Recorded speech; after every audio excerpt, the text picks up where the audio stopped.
오늘 로마서 강해 설교 11번째 시간입니다. 본문 말씀은 로마서 6장 1절부터 11절까지 있는 말씀입니다. 제가 본문 말씀을 읽겠습니다. 그런즉 우리가 무슨 말을 하리요? 은혜를 더하게 하려고 죄에 거하겠느냐? 그럴 수 없느니라. 죄에 대하여 죽은 우리가 어찌 그 가운데 더 살리요?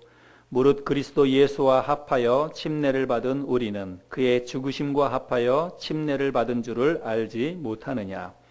그러므로 우리가 그의 죽으심과 합하여 침례를 받음으로 그와 함께 장사되었나니 이는 아버지의 영광으로 말미암아 그리스도를 죽은 자 가운데서 살리심과 같이 우리로 또한 새 생명 가운데서 행하게 하려 함이라. 만일 우리가 그의 죽으심과 같은 모양으로 연합한 자가 되었으면 또한 그의 부활과 같은 모양으로 연합한 자도 되리라.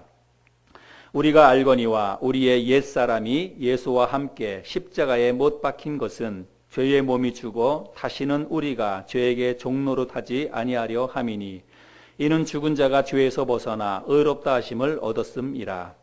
만일 우리가 그리스도와 함께 죽었으면 또한 그와 함께 살 줄을 믿노니 이는 그리스도께서 죽은 자 가운데서 살아나셨음에 다시 죽지 아니하시고 사망이 다시 그를 주장하지 못할 줄을 알미로라. 그가 죽으심은 죄에 대하여 단번에 죽으심이요 그가 살아계심은 하나님께 대하여 살아계심이니 이와 같이 너희도 너희 자신을 죄에 대하여는 죽은 자요 그리스도 예수 안에서 하나님께 대하여는 살아있는 자로 여길지어다. 아멘. 여러분, 이 그림이 무엇인지 아시죠? 이 그림의 그 제목이 무엇입니까? 생각하는 사람이죠. 너무나 유명한 작품입니다. 로댕의 생각하는 사람이라고 하는 조각상입니다. 이 조각상은 로댕이 단테의 신곡이라고 하는 이 작품에 영향을 받아서 만든 그 조각상입니다. 근데 왜 우리들이 알기로는 그냥 생각하는 사람이라고 해서 이렇게 단독 이 조각상을 생각을 하지만 사실 이 작품은 지옥의 문이라고 하는 그 여러 이렇게 복합 조형물들이 함께 어우러져 있는 그런 작품 속에 있었던 것입니다. 이것도 역시 로댕이 만든 작품인데 아마 여러분들이 이 화면상에서 자세히 보기는 조금 어려울 것 같습니다. 이 지옥의 문이라고 하는 로댕이 만든 조각상 작품입니다. 여기에 보면 여러 사람들이 등장하는데 한결같이 사람들이 그 고통과 또 번뇌에 찬 그런 모습을 하고 있습니다. 왜 그런가 하면 지옥의 문으로 들어가고 있기 때문입니다. 그런데 그 지옥의 문 저 위쪽에 보면 여기에 보면 생각하는 사람이 여기 위에 있죠. 그 위에 이 사람이 지옥의 문을 향해서 가고 있는 고뇌에 찬 사람들의 모습들을 보면서 생각에 잠긴 것입니다. 나중에 이제 여기 생각하는 사람 요거만 따로 분리해서 띄어서 이제 하나의 작품을 만든 것입니다. 근데 사실은 이게 종교적인 색채를 가지고 만든 것인데 나중에는 종교적인 색채보다는 철학적인 의미가 더 깊어졌습니다. 그래서 오늘날은 모든 사람들이 이거를 생각하면서 다 생각하는 사람 이렇게 생각을 하지요. 여러분, 우리가 그 생각이라고 하는 것이 무엇일까요? 여러분, 생각. 우리가 늘 삶 속에서 생각을 하고 살아가잖아요. 생각 없이 살아가는 사람들은 아마 없을 텐데. 근데 여러분, 생각이라고 하는 게 도대체 뭘까? 생각은 머리로 할까요? 마음으로 할까요? 생각은 머리로 해요? 마음으로 해요? 둘 다. 대부분 우리가 생각은 머리로 한다 이렇게 이야기를 많이 하죠. 근데 우리가 어떤 그 연인을 만나서 사랑한다고 그럴 때 사랑하는 그런 마음이 들잖아요. 또 사랑하는 것을 우리가 감정이라고 얘기하는데 사랑하는 사람을 향한 사랑하는 마음, 사랑하는 감정 그거는 머리에서 하는 걸까요? 마음에서 하는 걸까요? 그럼 마음은 어디에 있는 거예요? 마음은 머리에 있어요? 가슴에 있어요? 좀 어렵죠? 잘 생각하시고 여러분 나름대로 답을 찾아보세요.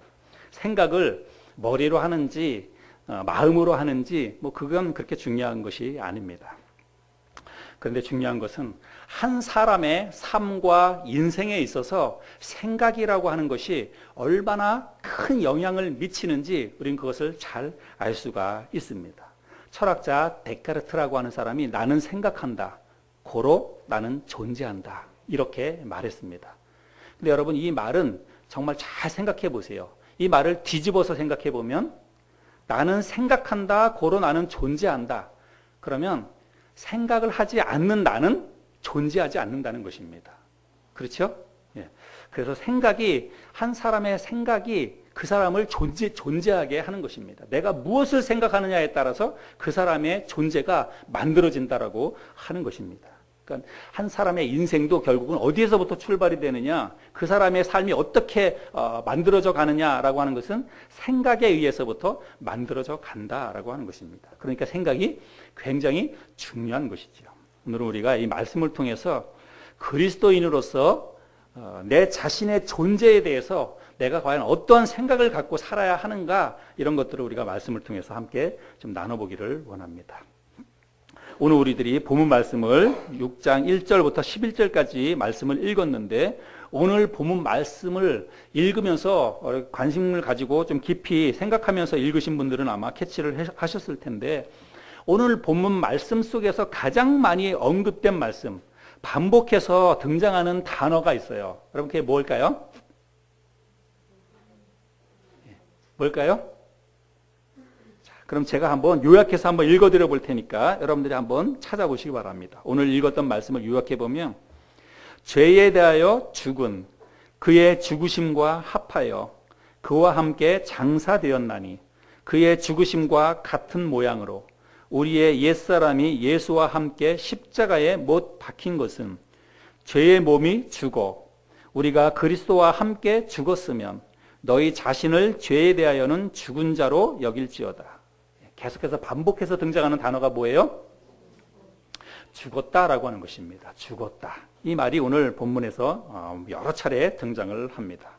우리가 그동안 로마서 1장부터 5장까지의 말씀을 살펴보았는데, 그동안 살펴본 말씀을 정리해 보면 우리 모든 이 땅을 살아가고 있는 모든 인간들은 율법의 기준에 의하면 모두가 다 죄인입니다. 그리고 그 죄에 대한 결과로 인간에게 사망이 찾아왔다고 말씀하고 있습니다. 그런데 하나님께서 이 죄와 사망으로 인해서 영원히 죽을 수밖에 없는 이런 사람들을 위해서 하나님께서 죄와 사망의 문제를 해결하시기 위해서 예수 그리스도를 이 땅에 보내주셨다고 말씀하고 있습니다. 그리고 예수 그리스도께서 이 땅에 오셔서 친히 인간의 이 죄와 그리고 사망의 문제를 해결하기 위해서 자기 자신의 몸을 십자가에 내어 주셨습니다. 이게 바로 하나님께서 우리에게 베풀어 주신 호의이며 은혜와 사랑이라고 하는 것입니다. 그런데 하나님께서는 이 땅에 있는 모든 인간은 다 죄인입니다. 그리고 다 죄를 지었기 때문에 다 사망에 이를 수밖에 없습니다. 안 죽는 사람이 하나도 없잖아요. 다 죽음이라고 하는 것은 죄의 결과로 찾아오게 된 것입니다. 그러면 이 죄와 죽음이라고 하는 문제 앞에서 그 어떤 인간도 자유로울 수가 없는데, 그것을 해결하기 위해서 하나님께서 예수 그리스도를 보내주셨다는 거예요. 이게 바로 하나님께서 우리 인간을 향해서 베풀어 주신 은혜와 사랑이라고 하는 것입니다. 그런데 이 은혜와 사랑은 모든 인간을 위해서 하나님께서 베풀어 주셨지만, 그렇다고 해서 모든 인간들이 다 그 하나님의 은혜와 사랑을 받아 누리느냐? 그렇지 않다는 것입니다. 그건 어떤 사람이 그 하나님의 은혜와 하나님의 사랑을 받아 누리느냐? 그것은 자기 자신이 죄인됨을 깨닫는 사람, 자기 자신이 하나님 앞에서 죄인임을 깨닫고 그리고 죄인임을 인정하는 사람들만 하나님의 은혜와 사랑을 받게 된다는 사실입니다. 그 사실에 대해서 사도 바울은 5장에서 이렇게 얘기합니다. 여러분 5장 20절 말씀 뒷부분에 보면 죄가 더한 곳에 은혜가 더욱 넘쳤나니, 이런 말씀이 있어요. 5장 20절에 그런 말씀이 있죠. 죄가 더한 곳에 은혜가 더욱 넘쳤다. 여러분 이 말을 한번 잘 생각해 보시기 바랍니다. 죄가 많은 곳에 하나님의 은혜가 더 넘치게 하나님의 은혜가 부어진다는 거예요. 참 이상하지 않습니까? 어떻게 죄가 많은 곳에 하나님의 은혜가 더 임한다는 말입니까? 이건 참 논리적으로 보면 잘 이해가 안 되는 것입니다. 그래서 이렇게 추론해 볼 수 있습니다. 우리가 하나님의 은혜는 죄가 더한 것에 하나님의 은혜가 더해진다고 하니까, 그러면 우리가 하나님의 은혜와 하나님의 이 축복과 사랑을 더 많이 받기 위해서는 어떻게 해야 되는 거예요? 우리가 더 많이 죄에 거해야 되는 거예요. 하나님의 은혜를 더 많이 받기 위해서는 내가 더 죄 안에 깊이 거해야만 하나님의 은혜를 더 많이 받을 수 있다. 이런 추론이 가능하게 되는 것입니다. 논리적으로 보면. 그런데 사도 바울은 결론적으로 그럴 수 없다라고 이야기합니다. 내가 하나님의 은혜를 더 많이 받기 위해서 내가 더 많이 죄에 거해야 되느냐? 절대로 그럴 수 없다. 그래서는 안 된다라고 이야기를 합니다. 그리고 그럴 수 없는 이유에 대해서 이야기하고 있는데, 왜 그럴 수 없느냐면 우리는 죄에 대해서 이미 죽었기 때문이라고 이야기를 합니다. 오늘 본문 1절, 2절에서 그렇게 말하는데 한번 보겠습니다. 우리 같이 한번 읽어볼까요? 6장 1절, 2절. 시작. 그런즉 우리가 무슨 말을 하리요? 은혜를 더하게 하려고 죄에 거하겠느냐? 그럴 수 없느니라. 죄에 대하여 죽은 우리가 어찌 그 가운데 더 살리요? 여러분, 하나님의 은혜와 하나님의 사랑을 받은 사람들은, 로마서 지금까지 살펴본 말씀에 의하면 이런 사람들은 뭐라고 표현하냐면 의로운 사람이다, 이렇게 이야기합니다. 하나님의 은혜와 사랑을 받은 의로운 사람들은 왜 죄에 더 거할 수가 없느냐? 우리는 이미 죄에 대해서 죽었기 때문이라고 이야기를 하고 있습니다. 여러분, 한번 제가 질문을 드려볼게요. 여러분은 예수를 믿고 계시죠? 그러면 여러분, 내가 예수를 믿었다는 것에 대해서 여러분은 어떤 생각을 갖고 있는지 모르겠습니다. 내가 예수를 믿었다. 나는 그리스도인이 되었다. 여러분, 그게 과연 어떤 의미일까요? 내가 예수를 믿고 내가 그리스도인이 되었다. 그것에 대해서 여러분들이 평상시에 나는 이제 그리스도인이 되었다라고 하는 것에 대해서 여러분들이 어떤 생각을 가지고 있는지 한번 본인에게 한번 생각을 해보시길 바랍니다. 그런데 대부분의 사람들은 이런 생각을 가지고 있습니다. 예를 들어서 내가 20살에 예수를 믿었습니다. 그리고 지금 내 나이가 50살입니다. 앞으로 내가 한 30년을 더 살게 될 것입니다. 80살까지. 그런데 이 모든 일들을요, 어떻게 생각하냐면 내가 80년의 나의 인생 가운데에서 그냥 일직선상에서 일어나는 일들로 이거를 생각을 한다는 것입니다.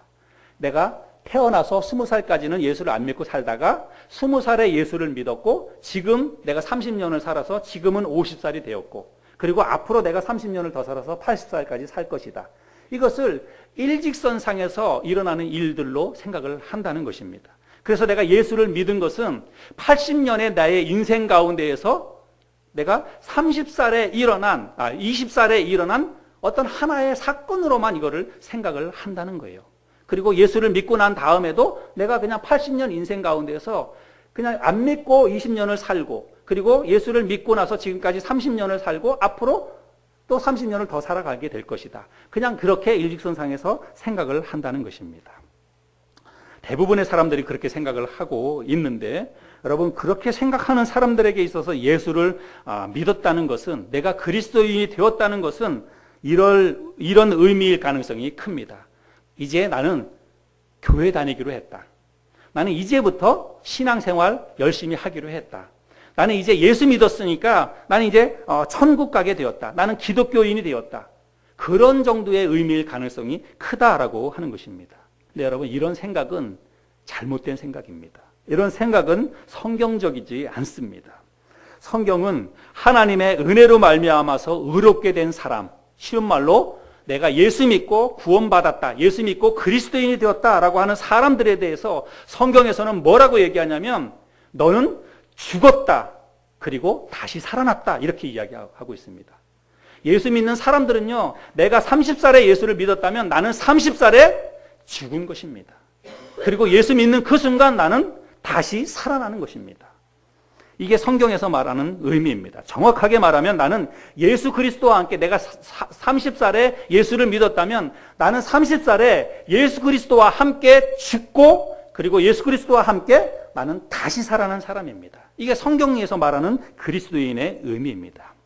사도 바울은 이제 이것을 설명하기 위해서 침례라고 하는 한 개념을 가지고 옵니다. 그래서 의롭게 된 사람을 설명하기 위해서 너희가 정말로 예수 그리스도를 믿고 의롭게 됐느냐? 그거를 사람들에게 잘 설명해 주기 위해서 침례라고 하는 이 개념을 가지고 와서 그것과 연관지어서 그리스도인을 의롭게 된 사람들에 대해서 설명을 합니다. 근데 여러분, 왜 의롭게 된 사람, 왜 그리스도인에 대해서 설명하면서 사도 바울이 침례라고 하는 이 개념을 가지고 왔을까? 그거를 우리가 잘 생각을 해 봐야 됩니다. 그 이유는 뭐냐면 이 당시에 예수님 당시라든지 아니면 예수님 죽으시고 부활하시고 승천하신 다음에 제자들의 사도들의 시대에 또 사도 바울이 이렇게 사역을 하고 있었던 이 시대에 예수를 믿었다는 것은 어떤 의미냐면 내가 예수를 믿었다. 이 말은 뭐냐면 내가 유대교로부터 돌아섰다는 거예요. 개종했다는 것입니다. 많은 유대인들이 그 당시에는 유대교를 믿었어요. 율법을 지키면서 유대교를 믿고 있었습니다. 그런데 내가 예수를 믿었다는 것은 나는 이제 유대교로부터 돌아섰다는 것입니다. 율법의 가르침에서부터 나는 이제 예수를 믿는 믿음으로 내가 돌아섰다는 그런 의미예요. 그리고 그렇게 내가 이제 유대교로부터 개종했다, 돌아섰다라고 하는 의미로 한결같이 그 사람들이 뭘 했냐면 침례를 받았습니다. 자기가 유대교로부터 돌아섰다라고 하는 나는 이제 새로운 예수를 믿는 새로운 종교로 개종했다라고 하는 의미로 그 사람들이 받은 게 뭐냐면 요단강에 가서 침례를 받았다는 거예요. 근데 여러분, 오늘날 대부분 사람들이 오늘날은 침례를 어떻게 받냐면 침례는 구원받은 이후에 침례를 받지요. 그렇죠? 구원받은 다음에 사람들이 교회 앞에서 신앙의 고백을 하면서 어느 정도 시간이 지나면 침례를 받습니다. 그러나 이 당시에는 침례를 받는 것은요, 예수를 내가 믿겠다고, 내가 이제부터 유대교로부터 돌아서서 예수를 믿겠다고 고백하는 그 순간 바로 침례를 받는 것입니다. 그래서 성경을 읽다가 보면 침례와 구원받는 것을 거의 동일 사건으로 이렇게 이야기합니다. 그래서 어떤 사람들이 여기에 대해서 혼동을 하기도 합니다. 그래서 침례받는 게 곧 그리스도인이 되는 것이다. 세례받는 게 내가 세례받으면 세례교인이 되었다. 이렇게 표현하는 거, 그게 왜 그러냐면 그 당시에 성경에 의하면 거의 동시에 일어났기 때문에 그래요. 같이. 근데 엄밀하게 따지면 어떤 거냐면 내가 이제 예수를 믿는 그리스도인이 되기로 결정했습니다. 나는 유대교로부터 돌아섰습니다. 나는 이제 그리스도인이 되었습니다. 라고 하는 신앙의 고백이 바로 이 세례, 성경에서 이제 세례, 침례 이렇게 표현하고 있는데 침례가 바로 내가 이제부터는 유대교가 아닌 예수를 믿는 그리스도인이 되겠다고 고백하는 게 고백의 의미로 그 신앙의 고백으로 침례를 받았다고 하는 것입니다. 그러면 여러분 우리가 이렇게 생각해 볼 수 있습니다. 왜 의롭게 된 사람들이, 왜 예수를 믿는 사람들이 침례를 받았을까? 여러분, 이거는 구약에 없던 개념이에요. 침례라고 하는 것은 구약 성경에 없던 개념입니다. 새로운 의식이에요. 하나의 의식이거든요. 하나의 의식인데 왜 여러 가지 의식들이 많이 있을 텐데 왜 특별히 사람들이 이 침례라고 하는 의식을 행하고 또 침례라고 하는 이 의식을 받았을까? 왜 침례를 받았을까? 왜 그리스도인이 되는 순간에 침례를 받았을까? 여러분, 그거를 우리가 생각을 해봐야 됩니다. 왜 그런 의식을 행했을까? 그것은 침례가 갖는 영적인 의미 때문입니다. 여러분, 침례에 대해서 여러분 어떤 그 성경적인 지식을 갖고 있는지 여러분 제가 잘 모르겠지만 여러분 침례가 갖는 영적인 의미를 잘 알아야 돼요. 침례가 뭘 상징하는 것인지, 어떤 침례 속에 어떤 의미가 있는지를 여러분 잘 아셔야 됩니다. 특별히 이 자리에 계시는 분들은 우리 지금 침례교회를 다니고 있잖아요. 적어도 우리는 침례가 뭘 상징하는지, 뭘 의미하는지를 우리가 명확히 알아야 하지요. 오늘 본문 말씀 6장 3절 4절에 보면 침례의 의미를 설명하고 있는데 또 보겠습니다. 3절 4절 제가 읽어보겠습니다. 무릇 그리스도 예수와 합하여 침례를 받은 우리는 그의 죽으심과 합하여 침례를 받은 줄을 알지 못하느냐. 그러므로 우리가 그의 죽으심과 합하여 침례를 받음으로 그와 함께 장사되었나니 이는 아버지의 영광으로 말미암아 그리스도를 죽은 자 가운데서 살리심과 같이 우리로 또한 새 생명 가운데서 행하게 하려 함이라. 여기 말씀해 보면 침례를 설명하면서 그리스도와 합하여 또 그의 죽으심과 합하여 그와 함께 장사되었나니, 침례받는 게 그리스도와 합하여 침례를 받았다라고 이야기하고 있습니다. 그리스도와 합하여 함께 장사 지냈다라고 이야기하고 있고 그리스도와 함께 다시 살아났다 이렇게 이야기하고 있습니다. 그래서 침례의 영적인 의미는 뭐냐면 정확하게 침례는 뭘 상징하냐면 그리스도와의 연합을 상징하는 거예요. 침례의 영적인 의미는 그리스도와 연합된다라고 하는 것입니다. 여러분 침례는요 말 그대로 온 몸이 물에 잠기는 것을 말합니다. 침례는 헬라어로 보면 밥티스마라고 하는 단어가 쓰이고 동사로는 밥티조라고 하는 단어가 쓰입니다. 그래서 여기에서 오늘날 영어 단어도 이제 나오게 되었습니다. 영어도 우리 교회는 베프티스트 처치 이렇게 이야기하고 있는데 다 헬라어에서 나온 말입니다. 이 헬라어의 밥티스마 혹은 밥티조 이 동사 이것은 뭐냐면 온 몸을 물에 잠근다라고 하는 뜻입니다. 머리끝부터 발끝까지 온 몸이 물에다 들어가는 거예요. 물에다 잠기는 것을 말하는 것입니다. 이 온 몸이 물에 잠기는 것은 뭘 의미하는 것이냐면 죽음을 의미합니다. 사람이 물속에 온 몸이 다 잠기면 그 상태에서 일어나지 않으면 죽는 거예요. 그래서 온 몸이 물에 잠기는 것은 뭘 상징하는 것이냐면 죽음을 상징하는 것입니다. 그리고 물에서 일으켜났을 때, 물에서 다시 올라왔을 때 그거는 뭘 얘기하는 거예요? 죽음에서 내가 다시 살아났다라고 하는 것을 의미하는 것입니다.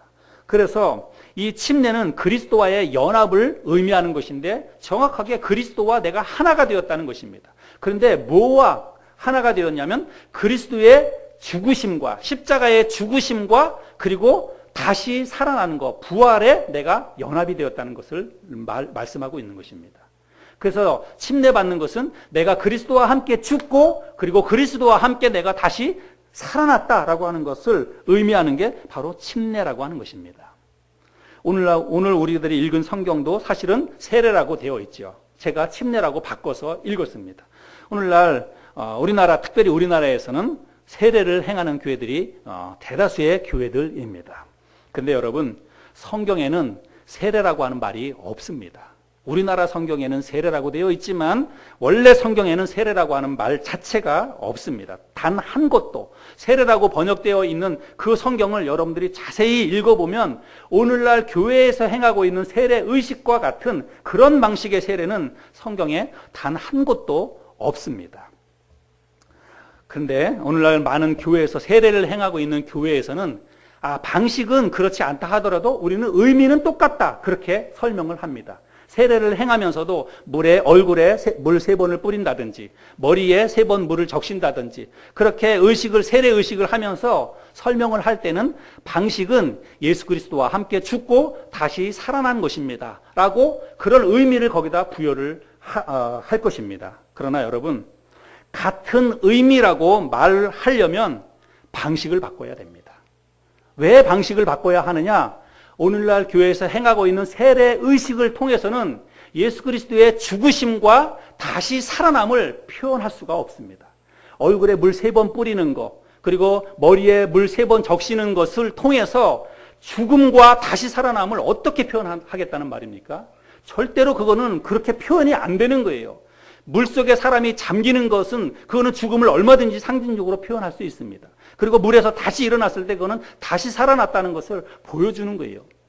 그래서 정말로 교회에서 이 세례의식을 행하면서 그것을 예수님의 십자가의 죽으심과 부활하심을 의미하는 것입니다 라고 그거를 설명을 하고 사람들에게 그것을 가르치려면 방식을 바꿔야 돼요. 침례라고 하는 그 물속에 잠기는 그런 침례의식으로 바꿔야 됩니다. 근데 장로교이기 때문에 세례를 하고 침례교이기 때문에 침례를 준다. 여러분 이거는 말도 안 되는 얘기입니다. 왜 우리 교회에서 왜 침례의식을 행하느냐? 우리 교회가 침례교회이기 때문에 침례의식을 행하느냐? 아닙니다. 성경적이기 때문에 침례를 행하는 거예요. 성경에서 그렇게 이야기하고 있기 때문에 성경에서 침례 요한이 예수님에게 베푼 침례도 방식이 침례였고 또 성경에 나오는 모든 침례와 관계된 모든 것들을 방식을 볼 때 다 침례였습니다. 하나도 오늘날과 같은 세례로 하는 것은 성경에 단 한 곳도 없습니다. 왜 그랬겠어요? 왜 그 당시에 침례 요한이나 예수님의 제자들이 왜 물속에 잠기는 침례를 했겠습니까?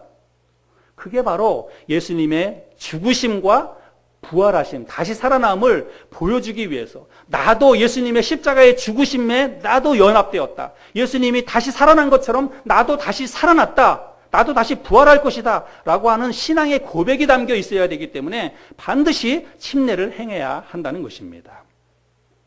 여러분, 침례는 의롭게 된 사람들이 이제 내가 그리스도와 완전히 연합되었습니다. 라고 하는 신앙의 고백이 담겨져 있는 게 바로 침례예요.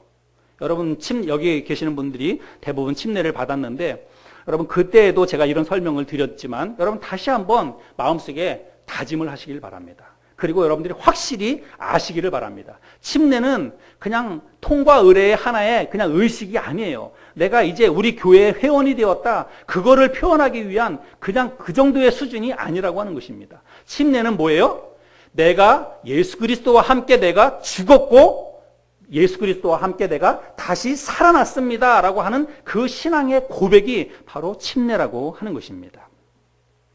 여기 우리가 읽었던 말씀에 보면 그리스도와 합하여 침례를 받았다. 그리스도와 연합하여 내가 침례를 받았다. 이렇게 말씀하고 있는데 여러분, 침례는 그리스도와의 연합의 의미라고 제가 설명을 드렸지요. 근데 여러분, 연합, 합해졌다라고 하는 것을 여러분 어떤 의미로 생각하는지 모르겠습니다. 연합되었다. 내가 그리스도와 합해졌다. 함께 하나가 되었다.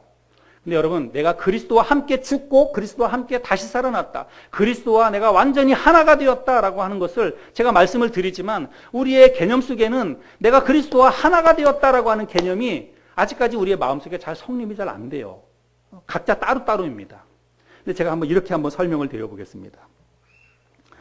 여기 물이 한 컵이 있습니다. 제가 일부러 가지고 왔는데 투명한 컵에 물이 한 컵이 있습니다. 그리고 여기 설탕이 하나 있어요. 설탕. 예. 이거는 각각 다른 개체입니다. 설탕, 물. 그죠? 다른 개념이에요. 그런데 이 물에다가 제가 설탕을 이렇게 타겠습니다. 그러면 설탕이 이 물 속에 이제 녹아 들어가죠. 예. 설탕이 물 속에 녹아 들어갔습니다. 설탕이 사라졌습니까? 설탕이 없어졌습니까? 아니에요. 설탕은 존재합니다. 설탕은 이 속에 완전히 녹아서 하나가 되는 거예요. 그래서 이게 이제 설탕, 물이 되는 것입니다. 근데 여러분 잘 기억해 보시기 바랍니다. 설탕은 사라지지 않았어요. 물과 하나가 되었습니다. 그런데 사라지지 않았다고 하더라도 이 설탕을 원래 그 모습대로 다시 꺼내낼 수 있습니까? 원래 다시 과거의 모습으로 다시 환원시킬 수 있습니까? 없어요. 완전히 그냥 하나가 되어버렸습니다. 다시 이거를 분리해서 과거로 되돌릴 수가 없다라고 하는 것입니다.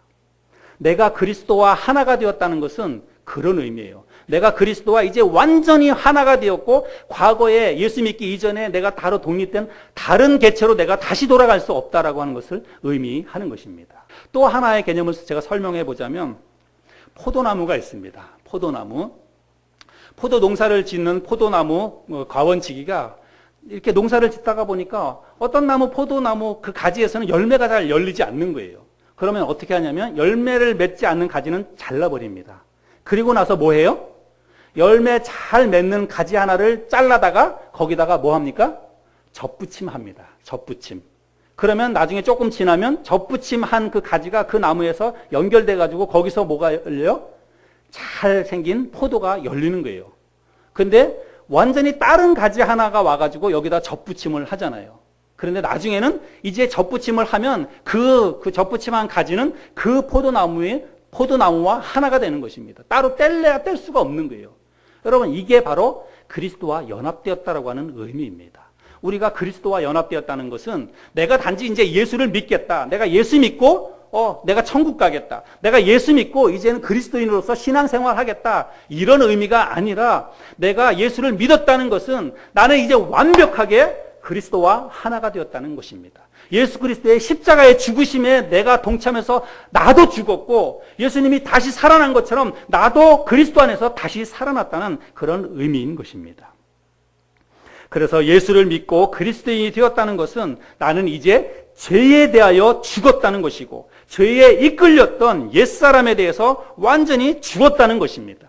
그리고 이제는 부활하신 그리스도와 함께 내가 새로운 생명으로 완전히 다른 전혀 다른 새로운 존재로 내가 다시 태어났다라고 하는 그런 의미입니다.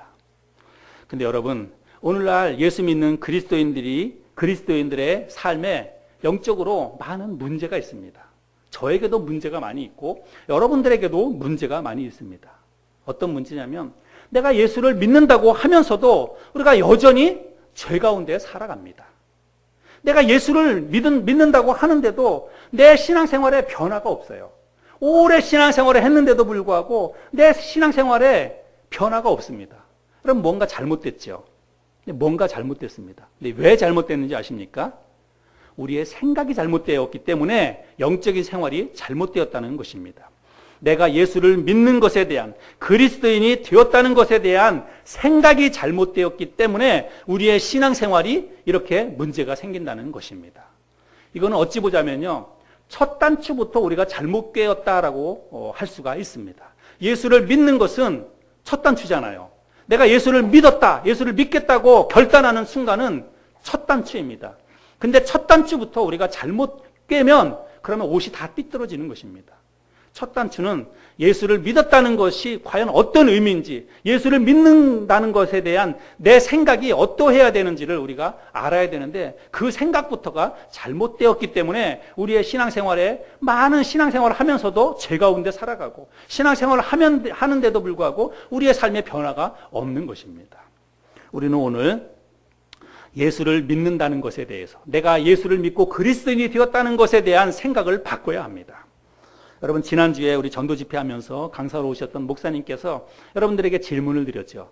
저도 똑같이 여러분들에게 한번 질문을 드려보겠습니다. 지금 이 자리에 계신 분들이 지금 나는 지금 신앙생활 한지 5년이 넘었다. 5년에서 10년 사이 한번 손 들어보시기 바랍니다. 나는 예수 믿은 지 5년에서 10년 사이다. 한번 손 들어보세요. 그냥 제가 알아보기 위해서. 5년에서 10년 사이. 그러면 나는 10년 이상 되었다. 10년 이상 되었다. 20년 이상 되었다. 10년 이상 되신 분 중에서도 또 20년 이상 되었다. 한번 손 들어보시기 바랍니다. 20년 이상 되신 분도 계시고, 그렇죠? 손 안 드신 분들은 뭐예요? 아직 예수 안 믿는 거예요? 그럼 오늘 예수 믿기 바랍니다. 5년 이하로 되신 분에 대해서는 질문을 안 드렸는데, 여러분, 내가 예수 믿은 지 5년이 되었다, 10년 되었다, 아니면 10년 이상이 되었다라고 하는 것은, 여러분, 우리가 그렇게 흔히들 이야기하잖아요. 10년이면 강산도 변한다고, 10년이면 서당께도 풍어를 얻는다고 이야기합니다. 근데 여러분, 내가 예수 믿은 지 10년이 넘었는데 내 생활에 어떤 변화가 있는지, 내가 예수 믿고 났는데 10년이 지났어요. 20년이 지났어요. 그러면 내 삶에 뭔가 변화가 있어야 되잖아요. 강산도 2번씩이나 바뀌어야 되는데 내 신앙생활에 과연 그런 변화가 있느냐라고 하는 것입니다. 그럼 다른 부분들은 우리가 일상생활 살아가면서 뭔가 5년이 지나고 10년이 지나면 많이 변합니다. 그렇죠? 안 가봤던 동네도, 내가 옛날에 살던 동네도 5년 지나서 가보면 그야말로 휙휙 달라져 있습니다. 10년이 지나면 뭐 길을 잘 찾을 수 없을 정도로 많이 달라져 있습니다. 근데 5년이 지나고 10년이 지나면 정말 많은 것들이 달라지고 많이 발전이 되기도 합니다. 그런데 유독 신앙생활에 있어서는 잘 안 그런 것 같아요. 예수 믿는 사람들이 대부분 신앙생활을 정말 5년 이상, 10년 이상 한 사람들이 정말 많이 있습니다. 그런데 5년 이상, 10년 이상 신앙생활을 했는데도 불구하고 믿음도 늘 그 모양입니다. 또 사람도 예수 믿었는데도 불구하고 안 믿을 때랑 별로 달라진 게 없어요. 욱하고 성질내고 못된 짓 하고 별로 달라지는 것들이 없습니다. 여러분, 왜 그럴까요? 이게 아이러니 아닙니까? 세상 대부분의 일들은 그렇게 10년 이상 지나면 많이 달라지고 많이 발전합니다. 그런데 왜 유독 신앙생활에 있어서만큼, 영적인 일에 있어서만큼은 왜 이런 변화가 없느냐? 이거 정말 이상한 일 아니겠습니까? 우리는 이런 고민과 이런 갈등을 해야 합니다. 근데 제가 이런 얘기하고 주일날 우리가 말씀을 드리면 우리는 꼭 옆에 있는 사람들에게 이런 걸 적용을 합니다. 옆에 있는 사람을 보면서 당신은 그렇게 신앙생활 그렇게 했는데도 불구하고 왜 이렇게 똑같냐고. 당신은 진짜로 교회에서 그렇게 열심히 신앙생활하고 기도하고 헌신하고 집사 된 지가 벌써 몇 년인데 아직도 그 모양이냐고. 우리가 옆에 있는 배우자나 자식들을 향해서 우리가 그런 얘기를 많이 합니다. 여러분 남 얘기하지 마시고 내가 얼마나 변했는지, 내가 예수 믿고 교회 문턱 들랑달랑 하면 한 지가 벌써 얼만데 내 자신이 과연 얼마나 변했는지, 나의 삶 속에서 달라진 것은 무엇이 있는지 각자 자기 자신들의 모습들을 한번 살펴보시기를 바랍니다. 그리고 우리는 모두 그런 고민과 그런 갈등을 해야 됩니다. 내가 정말 햇수로 보니까 벌써 5년이 지났네. 햇수로 보니까 정말 내가 예수 믿은 지 10년이 지났네. 한번 보면서 지나온 세월들을, 시간들을 보면서 내 삶 속에 예수를 믿으면서 얼마나 내 삶이 변화되었는지, 얼마나 내 삶 속에서 정말 아름다운 삶의 열매들이 지금 맺히고 있는지를 각자 자신들을 한번 돌이켜 보시기를 바랍니다. 왜 우리에게 이런 문제가 있을까요? 왜 우리가 예수를 믿은 지 시간이 그만큼 지났는데도 불구하고 믿음도 자라지 않고 사람도 변하지 않고 삶도 변하지 않는 것일까? 여러분, 그 이유는요, 예수를 믿었다는 것에 대한 생각이 잘못되었기 때문이라고 제가 말씀을 드렸죠. 우리는 예수 믿는 것에 대해서 내 인생 여정 속에서 그냥 예수 믿는 것은 30살에 일어난 하나의 사건으로만 우리가 그렇게 그 생각을 한다는 것입니다. 여러분, 예수를 믿었다고 하는 것은 30살에 일어나는 하나의 사건이 아니라 예수를 믿기로 결심한 그때에 내가 그리스도인이 되는 그 순간에 나는 죽은 거예요.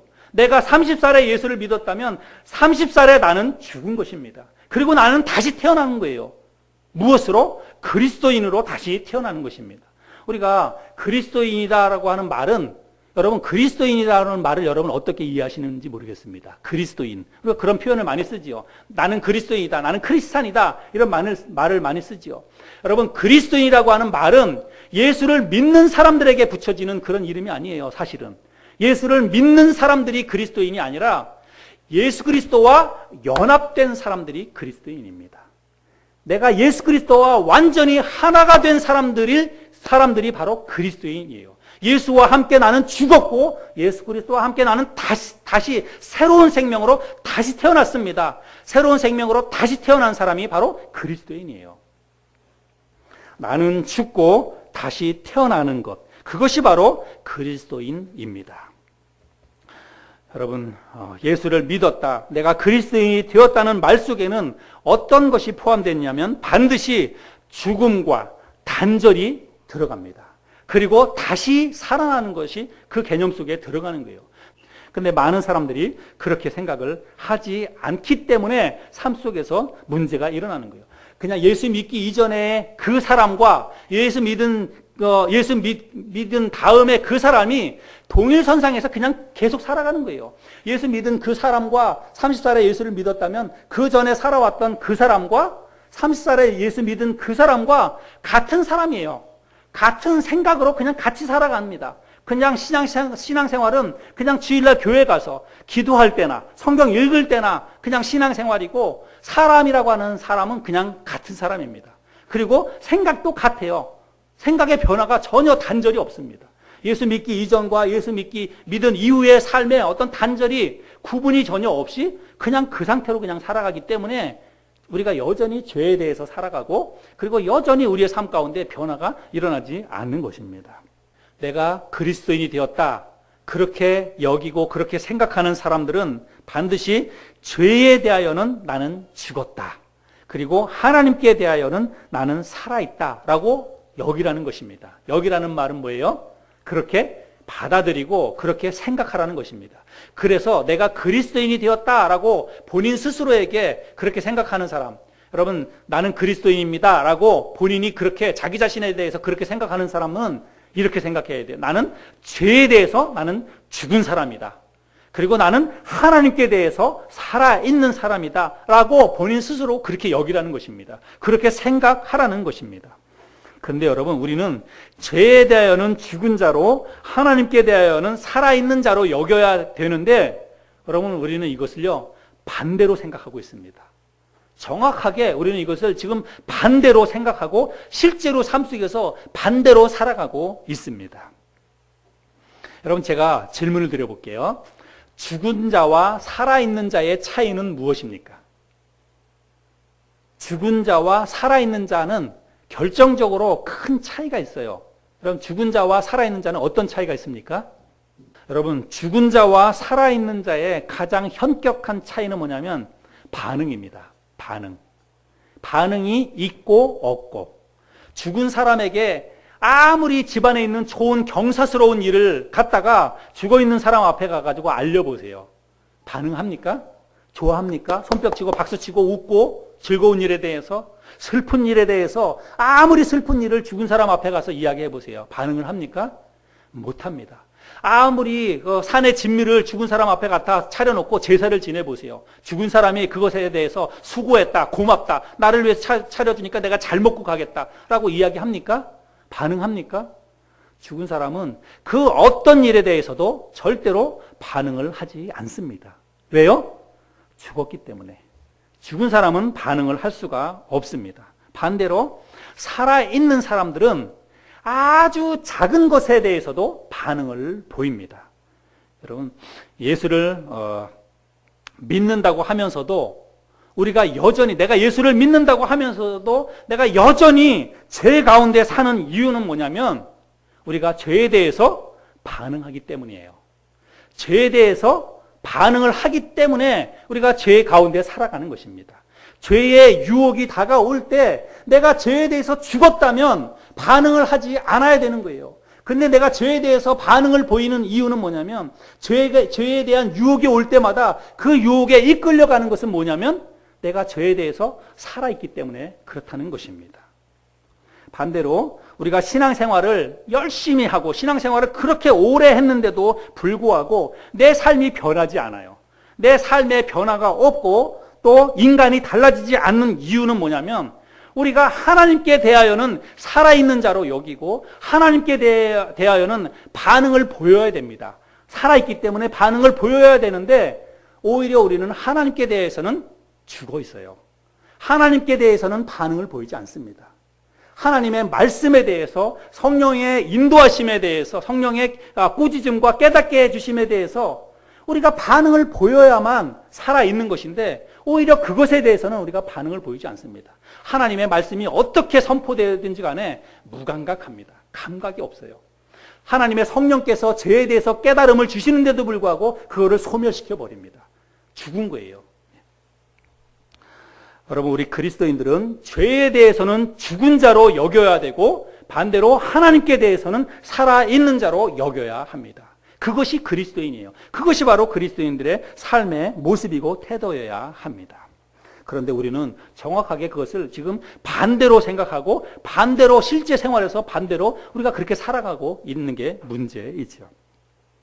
바울이 그리스도와의 연합을 설명하면서 침례라고 하는 개념을 가지고 왔고 그 침례가 그리스도와의 연합에 어떤 의미가 있는지를 제가 이미 설명을 드렸습니다. 근데 사도 바울이요, 고린도전서 10장에 보면 이스라엘 백성들이 애굽을 떠나와서 홍해바다를 건너간 사건이 있지요. 근데 사도 바울은요, 이스라엘 백성들이 홍해를 건넌 사건을 침례로 또 설명을 합니다. 고린도전서 10장 1절 2절인데 이 말씀을 보시고 우리 한번 같이 읽어볼까요? 고린도전서 10장 1절 2절 같이 읽겠습니다. 시작. 형제들아, 나는 너희가 알지 못하기를 원하지 아니하노니 우리 조상들이 다 구름 아래에 있고 바다 가운데로 지나며 모세에게 속하여 다 구름과 바다에서 침례를 받고. 자, 그래서 그 바울이요, 이스라엘 백성들이 애굽을 떠나와서 홍해 바다를 건넌 그 사건을 가지고 침례로 설명을 하고 있습니다. 여러분, 이게 굉장히 의미가 깊은 거예요. 왜 사도 바울이 이스라엘 백성들이 애굽을 건너온 사건을 침례로 설명하느냐?